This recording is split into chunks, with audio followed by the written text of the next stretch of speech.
Watch After Dark. My name's Nathan, and today we are going to talk about one of my favorite films, Brewster's Millions. It is directed by Walter Hill. The writers were George Barr McCutcheon. He's actually the original writer from 1902. Herschel Wingord and Timothy Harris. It stars, and listen to this, Richard Pryor, John Candy, Lolette McKee are the main people in this movie.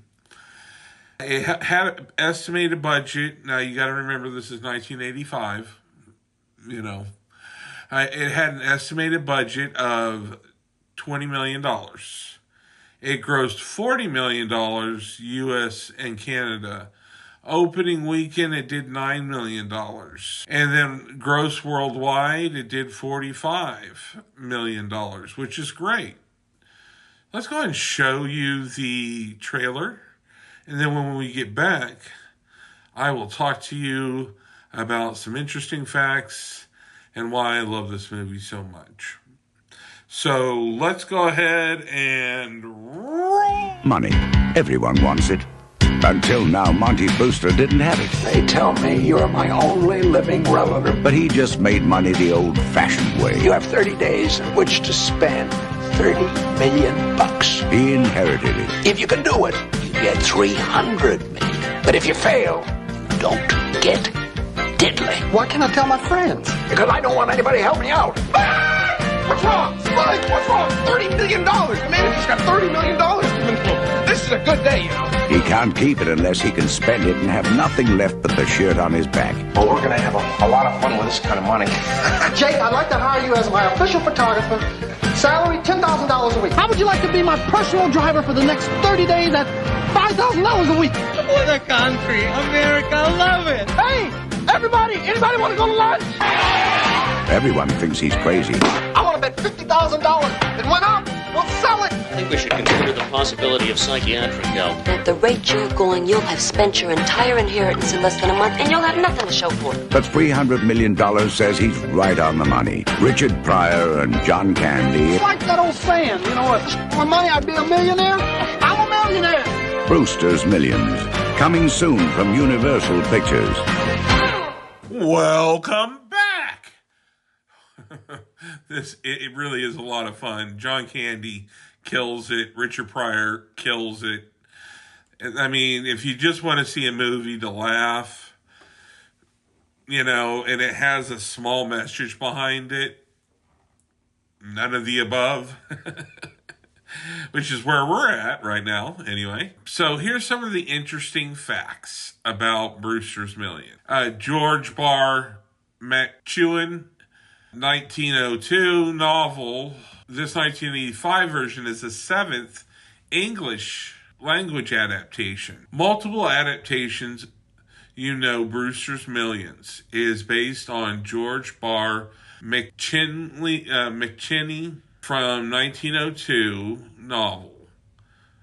The 1985 version is the seventh English language adaptation. There were also versions with different titles like Three on a Spree, 1961, and Miss Brewster's Millions, that's 1926. Plus, there are three Indian adaptations, including the, I don't know how to say that, including the film No, But Money Flows In from 1954. Talk about a story that keeps on giving. But the thing is it's a classic story. I mean, 1985 was 40 years ago. Almost 40 years ago. And we can make a new Brewster's Millions today with, I mean, even Donald Glover or somebody. And I don't know if you can replace John Candy in the role he had, what they wrote. They might need to write it a little differently. Because John Candy just rocks. It's just what it is. and everything he does. It's just you can't replace him. Well, let's go on. Earlier versions of this movie, they were only given $1 million to spend in a month. And so it really was high inflation on that one. There were some, the film had some clever taglines like an American access story, a spoof on the phrase, an American success story. Another tagline, your basic riches, to rags comedy. Echo taglines from Steve Martin in 1979 comedy The Jerk, which reads, from rags to riches to rags.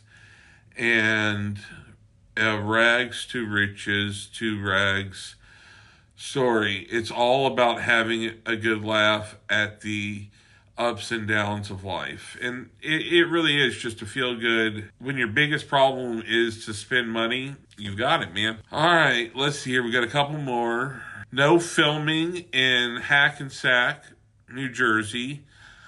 Although the movie features a team named the Hackensack Bulls, none of it was actually filmed in New Jersey, let alone Hackensack. It's a fun piece of movie magic, making us believe that never saw a single camera. Now, and this is the last thing I found very interesting. It's Shakespeare's homage in a nod to Shakespeare's Hamlet.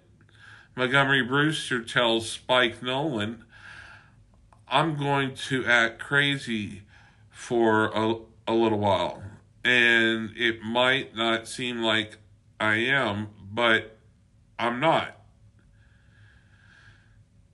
The miners,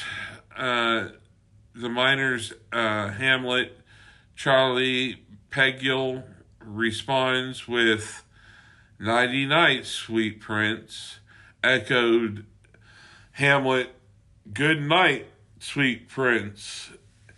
It's a subtle nod and a clever tribute to Barnes himself.